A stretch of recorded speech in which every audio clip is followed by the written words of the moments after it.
வாக்காளர் பட்டியல் சிறப்பு திருத்தம் நடைபெற இருக்கு. இது எங்கெல்லாம் அப்படின்னு பார்க்கும்போது தமிழ்நாடு, கேரளா உள்ளிட்ட 12 மாநிலங்கள், யூனியன் பிரதேசங்கள்ல நடைபெற இருக்கு. இதோட கணக்கெடுப்பு பணிகள் நவம்பர் 4 இருந்து டிசம்பர் 4 வரைக்கும் நடைபெற இருக்கு. இந்த காலகட்டத்தில் என்ன செய்வாங்கன்னா, வீடு வீடா போய் இந்த பணிகளுக்கான விண்ணப்பங்களை விநியோகித்து இந்த பணிகளை மேற்கொள்ள இருக்காங்க. அது இப்போ தொடங்கிடுச்சு. அடுத்ததா பார்க்கும்போது இதற்காக நீங்க ஆவணம் சமர்ப்பிக்க வேண்டி இருக்குமா அப்படின்னா என்னென்ன ஆவணங்கள் அப்படின்ற விவரங்களை பார்க்கலாம். முதல்ல இதற்கு முன்பு நடத்த சிறப்பு திருத்தம், அதாவது 2004 வரைக்கும் இது நடைபெற்றிருக்கு.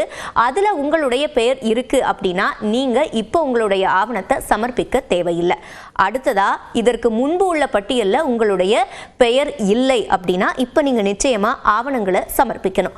ஆனா இதுல என்ன மாற்றம் இருக்கு அப்படின்னு பார்த்தோம்னா, ஒருவேளை உங்களுடைய குடும்பத்துல இருப்போரோட பெயர் அதுல ஏற்கனவே இருக்கு, உங்களுடைய பெற்றோரோட பெயர்கள் அதுல ஏற்கனவே இருக்கு, உங்க பெயர் மட்டும்தான் இல்லை அப்படின்னா கூட